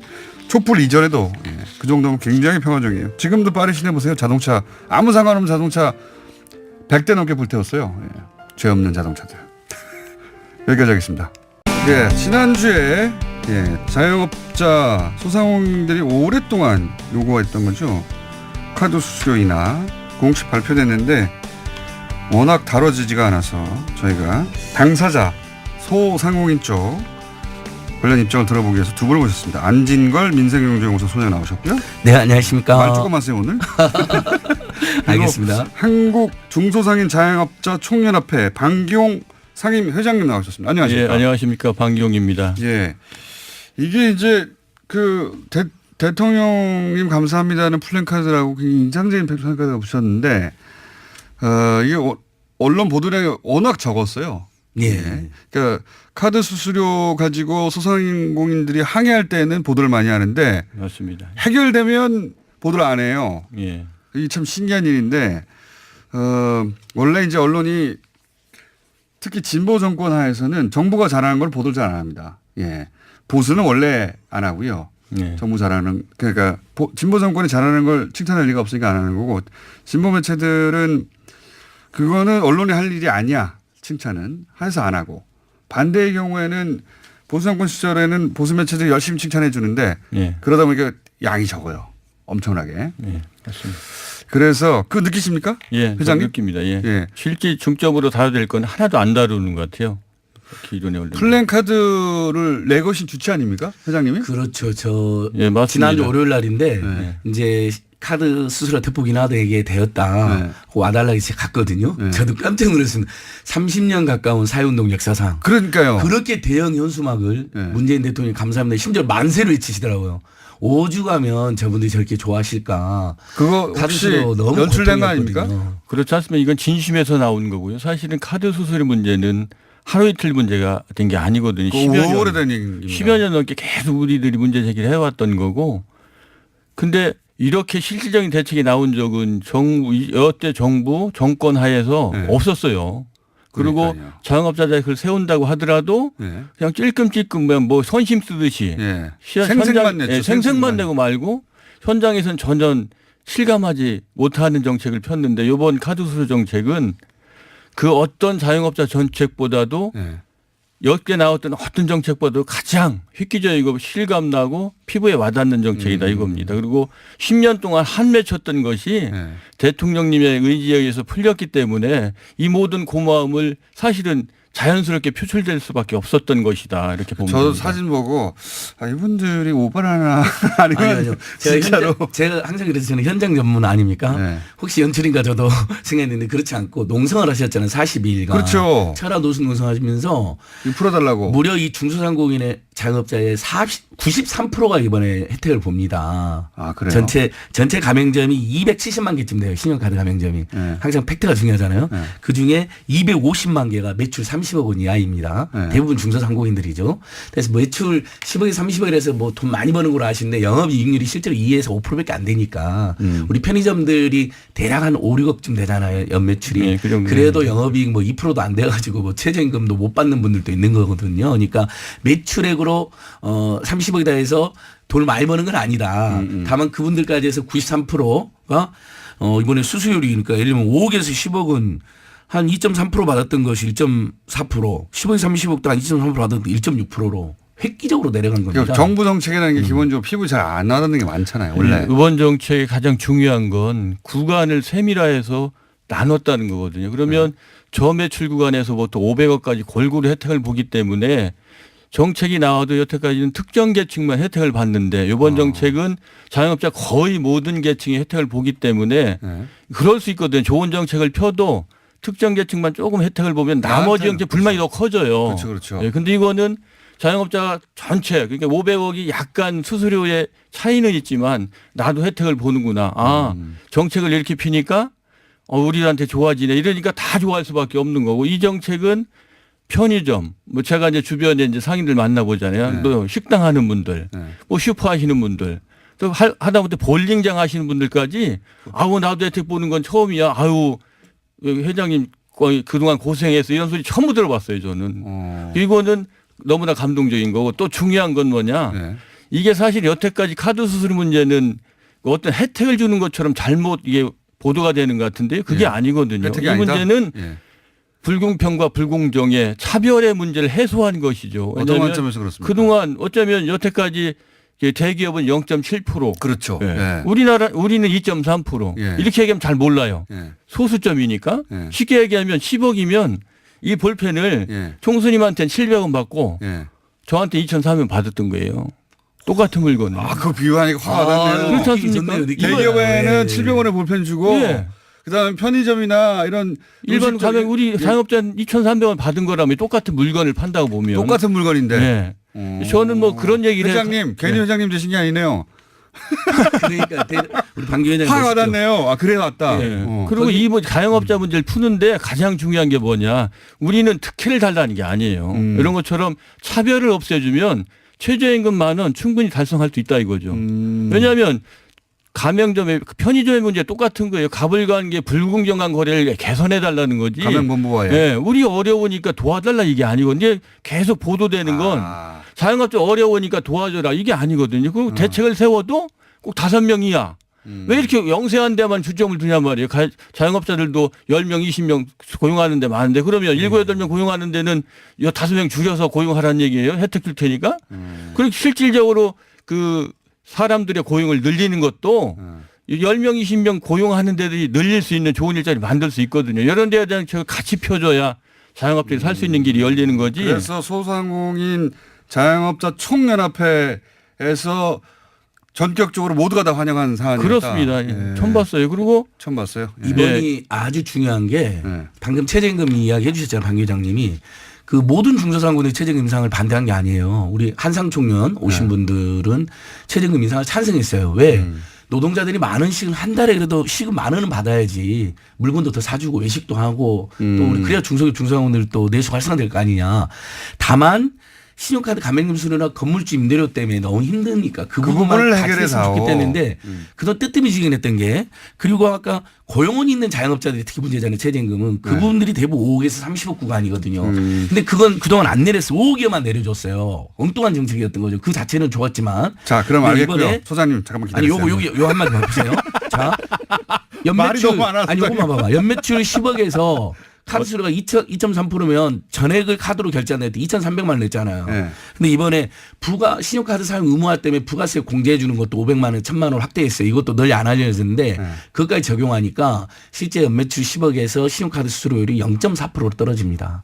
오, 예. 그건 대단한. 그래서 1,900만 트램프네요. 원, 2,300만 수수료 내던 게 400만 원으로 줄어들어요. 얼마가 얼마로 줄었다고요? 자, 대략 2,300만 원 수수료를 내던 분 연매출 10억에서 네. 400만 원 수수료 떨어집니다. 400만 원 수준으로. 예, 이게 불세 사실입니까, 문제까지 회장님? 저렇게 얘기하면 잘못 알아들어요. 저 10억 매출한다. 예. 지금까지 2,300만 원 냈던 거예요. 연. 1.4% 또는 1,400만 원 내잖아요. 900만 원 갭이 차이가 있고 그중에 세액 공제를 연간 900만 원 해줍니다. 그럼 400만 원밖에 부담하지 않기 때문에 0.4%의 실질적 아이고 카드 박수 수수료. 칠만 박수 하네요. 쳐야 됩니다. 그럼요. 그래서 박수 칠만 마지막 하네요. 포인트 최저임금 인상분을 감당도 안 하고 심지어는 상해에서 고용도 추가로 늘린다고 지금 이야기하시는 거예요. 중요한 게 그거예요. 최저임금 돈이 10,000원을 도는 경쟁 유일하게 구조와. 찬성했던 상인단체가 저희 단체입니다. 네. 저는 기자회견까지 했어요. 최저임금 10,000원 동의한다. 네. 대신에 전제 조건이 있었던 거죠. 아까처럼 카드 수수료 문제 차별 없애주고 그 불공정 거래 개선해주면 최저임금 10,000원 충분히 달성할 수 있다 이거. 그러면 지금 회장님이 최저임금 만원 우리는 동의합니다라는 플래카드 붙이실 겁니까 앞으로? 그럼요.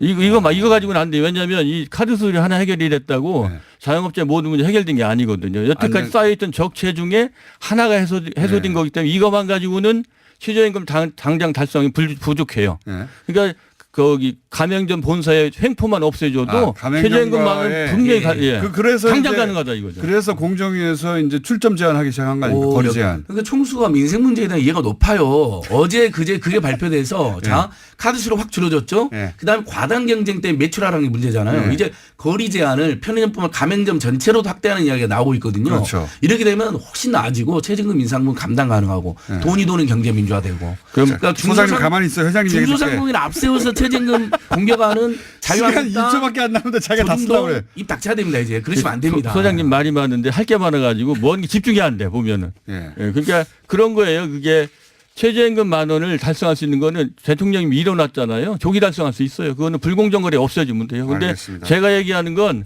가맹점 거래에서 지금 좋은 대책 많이 회장님? 거리 제한 한다고 그러지만 회장님 시간 다 됐습니다.